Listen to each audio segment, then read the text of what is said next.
睡前聊历史，每天一个历史故事。今天我们聊的是唐朝科举骗局。在无数的古装剧和穿越小说里，我们经常会看到这样一个让人热血沸腾的情节：一个出身贫寒、衣不蔽体的农家子弟，靠着10年寒窗苦读，最终在科举考试中一举夺魁，金榜题名，从此迎娶白富美，出将入相，完成阶层的逆袭。这种寒门出贵子的故事，极大地满足了我们对于社会公平和奋斗改变命运的期待。但是，如果我们把目光聚焦在科举制度刚刚兴起并逐渐完善的唐朝，历史的真相可能会让你大跌眼镜，甚至感到一丝残酷。今天，我就要来给大家无情地揭开唐朝科举的真实面目。别被电视剧骗了，唐朝的科举根本不是什么底层百姓跃升的阶梯，而是一场彻头彻尾的贵族内部游戏，是一场有着华丽外衣的阶层固化工具。为了把这个问题说透，我们的视频会比较长，信息量巨大。如果你对真实的中国古代政治运作、社会阶层变迁感兴趣，请一定耐心看到最后。首先，我们要纠正一个天大的历史误会，那就是到底什么是寒门。今天我们常说寒门出贵子，这里的寒门往往代指贫困的农民、底层的打工者，也就是我们说的普通老百姓。但是在唐朝乃至整个魏晋南北朝到隋唐时期，寒门的定义跟今天完全不同。那个时代的社会阶层最顶端的是士族，也就是门阀贵族，比如大名鼎鼎的武姓七望、柏林崔氏、清河崔氏、范阳卢氏、陇西李氏、赵郡李氏、荥阳郑氏、太原王氏。这些家族世代垄断官职，家族内部联姻，社会地位甚至有时候比皇权还要高。在士族之下是庶族，或者叫寒族、寒门。请注意，这里的寒门绝不是指种地的农民。唐朝的寒门指的是那些没有显赫家世、没有垄断朝廷高官位置的中小地主、地方豪强或者没落的贵族分支。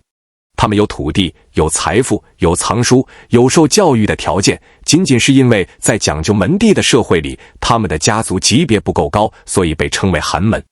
而在寒门之下，才是真正的底层百姓，当时被称为庶民、平民或者白丁。也就是说，唐朝科举哪怕真的有寒门考中，那也是中小地主阶级战胜了大贵族，跟真正的穷苦老百姓一毛钱关系都没有。普通农民连字都不认识，每天为了温饱挣扎在土地上，根本连进入科举考场的资格和能力都不具备。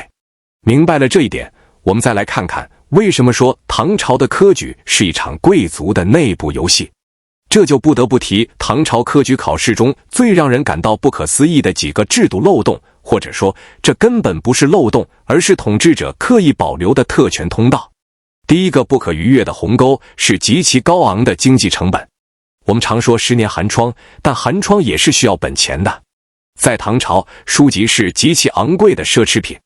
唐朝虽然有了雕版印刷术的雏形，但大规模应用要到宋朝，唐朝的书籍绝大部分还是靠手抄。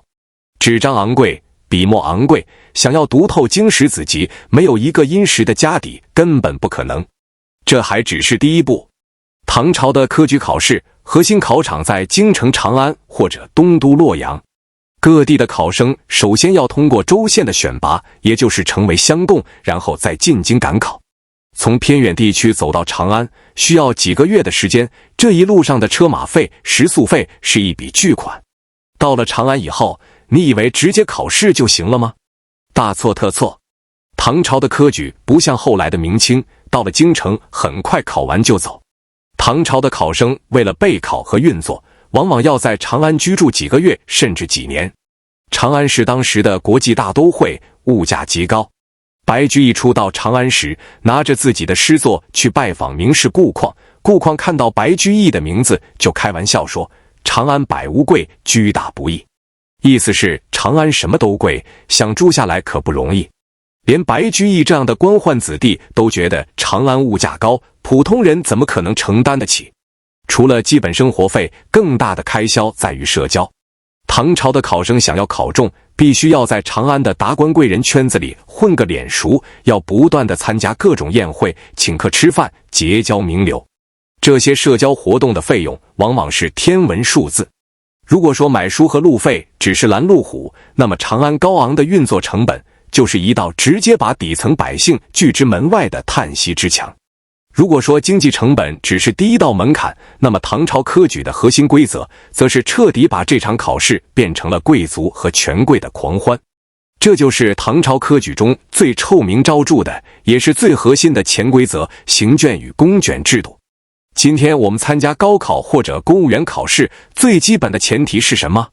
是公平，是闭卷考试，是糊名，也就是把考生的名字盖住，考官只看卷子不看人。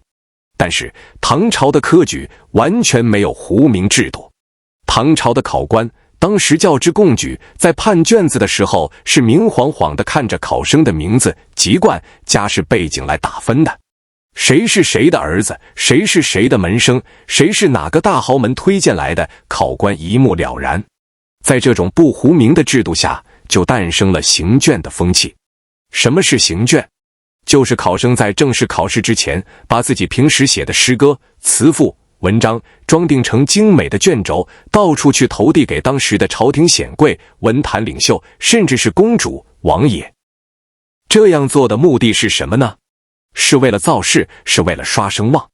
唐朝的科举录取不完全看考场上的那一锤子买卖，考官在很大程度上会参考这个考生平时的名气和显贵们的推荐。如果有一个当朝宰相或者大诗人拿着你的卷子跟主考官说，这个人文章写得极好，是个难得的人才，那么恭喜你，你基本就已经被内定了。这种制度听起来是不是很荒唐？但这就是唐朝科举的常态。那些我们耳熟能详的唐代大文豪几乎都是行卷的高手。举个最著名的例子，大诗人王维。王维年轻的时候不仅诗写得好，音乐才华也是一绝。他想考进士，但他听说当时的夺冠大热门是另一个人，叫张九皋，而且张九皋已经走通了太平公主，也有考证说是玉真公主的门路，基本内定了状元。王维怎么办呢？他的背景也不弱，他找到了齐王。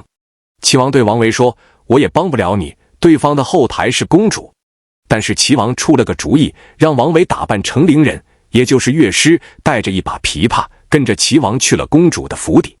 在宴会上，王维演奏了一曲《玉轮袍》，技惊四座。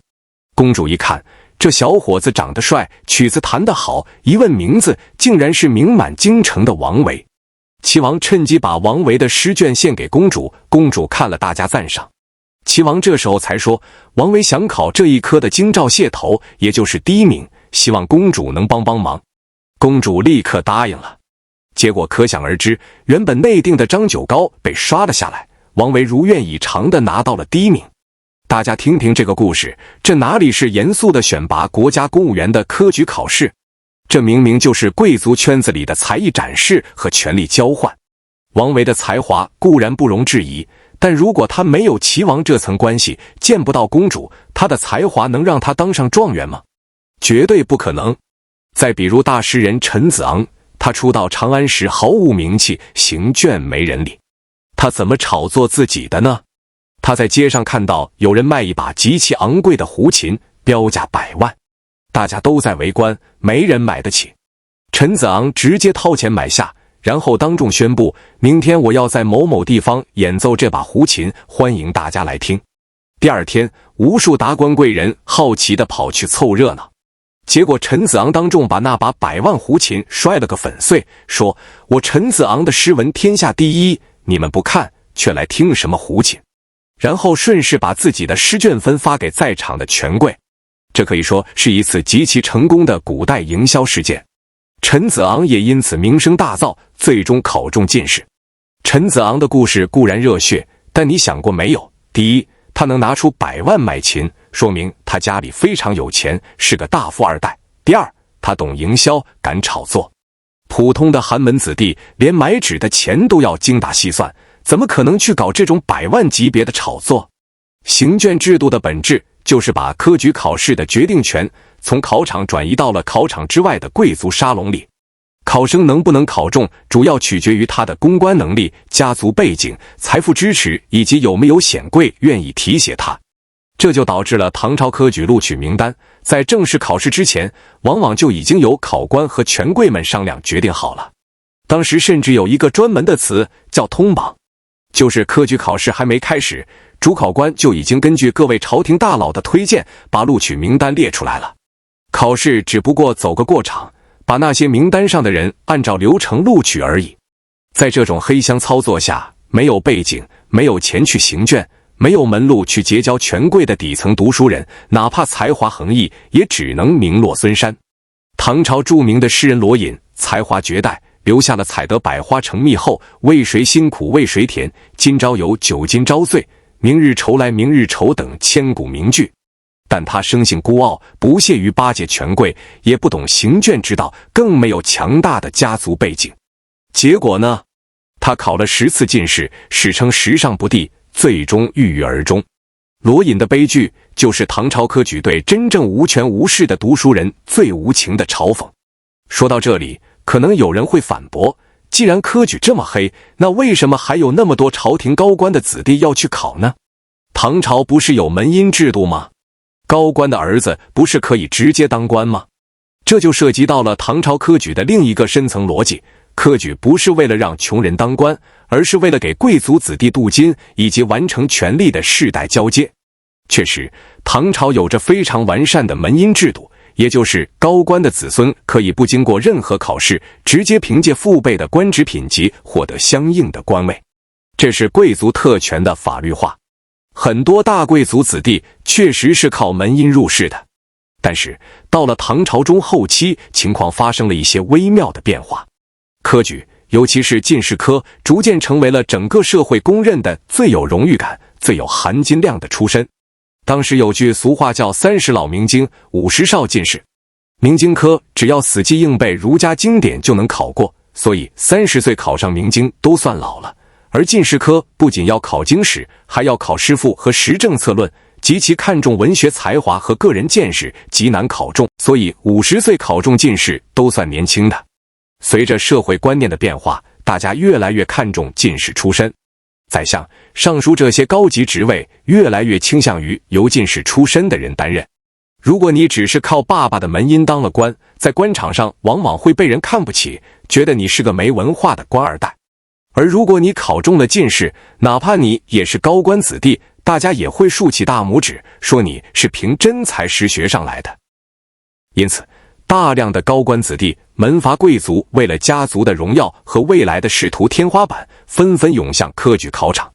他们本身就拥有最好的教育资源，从小名师指导，家里藏书万卷，眼界开阔，再加上我们前面说的行卷制度和不糊名制度，主考官看到宰相的儿子来考试，谁敢不录取？谁不想借机巴结权贵？所以，唐朝科举的吊诡之处在于，它看起来是一条选拔民间人才的通道，但实际上，这条通道被拥有巨大资源优势和特权优势的贵族子弟给挤满了。他们不仅在门荫系统里占尽便宜，还要跑到科举系统里来抢夺原本属于普通读书人的名额，实现赢者通吃。这不仅让底层的读书人绝望，甚至还催生了唐朝官场中最恶劣的政治生态——朋党之争。既然科举是不糊名的，既然主考官有绝对的权利决定谁能考中，那么被录取的人自然就会对主考官感恩戴德。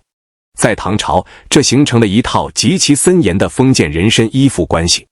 考中的考生要把主考官尊称为做主或者恩门，而考生自己则自称门生。一旦你成为了某位大人的门生，你就等于打上了他这一派的政治烙印。做主在朝廷里升官，门生就跟着鸡犬升天；做主倒台，门生也跟着倒霉。科举考试不仅没有选拔出独立、忠诚于国家的公务员队伍，反而成了朝廷高官大规模招收小弟、拉帮结派的合法途径。唐朝中后期著名的牛李党争持续了整整40年，把唐朝的政治搞得乌烟瘴气。而牛李党争的核心驱动力之一，就是科举制度形成的做主与门生的宗派关系。两派的官员通过掌控科举的主考权，大量提拔自己人，疯狂打压异己。科举考场彻底沦为了党同伐异的政治决斗场。在这样的政治绞肉机里，哪里还有半点公平选拔人才的影子？我们回过头来看，唐朝的皇帝难道不知道这些弊端吗？李世民、武则天、唐玄宗，这些都是极其聪明的帝王，他们为什么纵容科举制度存在如此巨大的漏洞？其实，这就是皇帝的帝王心术。唐朝是从魏晋南北朝的门阀时代脱胎而来的。在唐朝初年，武姓戚望等大贵族的势力依然非常强大。皇帝搞科举，最初的目的根本不是为了提拔农民，而是为了打破门阀大族对官职的世袭垄断，把选拔官员的权力从地方贵族的手里收回到中央，收回到皇帝自己手里。皇帝通过科举设立了一个诱饵，告诉全天下的聪明人，你们不要再去依附那些地方大族了，来长安考试吧。只要你们通过了考试，朕就给你们官做。唐太宗李世民看到新科进士鱼贯而出的时候，曾经得意地说，天下英雄尽入吾彀中矣。意思就是天下的聪明人都掉进我设置的圈套里了。所以科举在唐朝首先是皇帝集权的工具。皇帝需要的是受过良好教育，能够处理政务的精英。至于这些精英是出自大贵族还是中小地主，皇帝并不在乎。而且留下行卷，不糊明这些操作空间，恰恰可以让朝廷的高官们在这个体系内分得一杯羹，平衡各方利益。这是一种心照不宣的政治妥协。对于唐朝的统治阶级来说，这个系统运转良好，非常完美。真正想要改变底层命运，真正实现一定程度上的科举公平，其实要等到唐朝灭亡，经历5代10国的战乱，到了宋朝才算初步确立。唐末黄巢起义在物理层面上消灭了大量世家大族。那句著名的内裤稍为锦绣灰，天阶踏进宫筋骨，宣告了中国延续几百年的门阀士族彻底退出了历史舞台。到了宋朝，皇帝为了防止武将专权，也为了防止唐朝那种朋党之争，开始大规模的改革科举制度。宋朝做出了几个历史性的创举。第一，实行了严格的糊名制度，也就是把考生的名字用纸糊上，考官只能看文章，不知道卷子是谁的。第二，更绝的是，宋朝还发明了誊录制度。因为考官可能认得考生的字迹，所以宋朝专门雇佣了一批抄写员，把所有考生的卷子用统一的字体重新抄写一遍，考官连原卷都看不到，只能批改抄写版的卷子。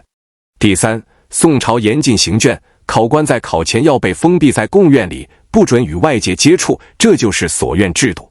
第四，考中之后废除了做主和门生的称呼，所有人都是天子门生。只有到了宋朝，通过这一系列极其严格的防作弊和去人情化制度，科举才真正开始向底层的平民子弟敞开大门。我们今天所熟知的那些寒门出贵子的励志故事，比如范仲淹、欧阳修，大多是发生在宋朝及以后。了解了这些历史真相，我们再看唐朝的科举，是不是有了一种截然不同的感受？唐朝是一个极其绚烂、开放的时代，有李白的浪漫，有杜甫的悲壮，有万国来朝的盛世气象。但在光鲜亮丽的表象之下，唐朝的社会结构依然带有浓厚的贵族底色。当时的阶层壁垒森严，向上流动的通道极其狭窄，且布满了只对特权阶级开放的暗门。那些在历史书上留下赫赫威名的唐代宰相、名臣、大诗人，当你去翻看他们的家谱时，你会发现他们绝大多数都出自名门望族，或者是累世为官的官宦世家。真正从一穷二白的泥腿子，靠着科举考试逆袭成为大唐宰相的，在整个300年的唐朝历史中，犹如凤毛麟角，几乎找不出几个。所以历史永远比电视剧要骨感得多。我们不能用后世的标准或者现代的公平观念去硬套古人的制度。唐朝的科举是那个特定时代、特定阶层力量博弈的产物。它确实打破了门阀绝对垄断的冰山一角，为中华帝国的官僚制度探索了方向，但它距离真正的公平竞争还有着极其漫长的距离。它本质上依然是一场精英阶层互换资源的内部狂欢。在这个残酷的历史真相背后，我们也更应该珍惜今天这个时代。不管今天的各种考试制度有多少瑕疵，但至少高考、公务员考试的盲审、匿名、统一标准的底线还在。今天哪怕是最偏远山区的孩子，只要有一本书，有一根笔，只要智商足够努力，依然有机会通过考试改变自己的命运，去更大的城市看更广阔的世界。这种制度性保障的公平，是生活在唐朝的绝大多数老百姓做梦都不敢想的奢望。读懂了唐朝科举的真实逻辑，我们才能真正理解历史的厚重与复杂。古代的浪漫只属于极少数的权贵和文人，而绝大多数的普通人只是历史车轮下无声的尘埃。好了，以上就是今天视频的全部内容。希望这期视频能帮你打破一些对古代社会的美好滤镜，看到更深刻的历史运转规律。感谢观看本期时光 Gamers。如果你也想拾起这段历史的碎片，请在评论区告诉我。我是每天一个历史故事，我们下期见。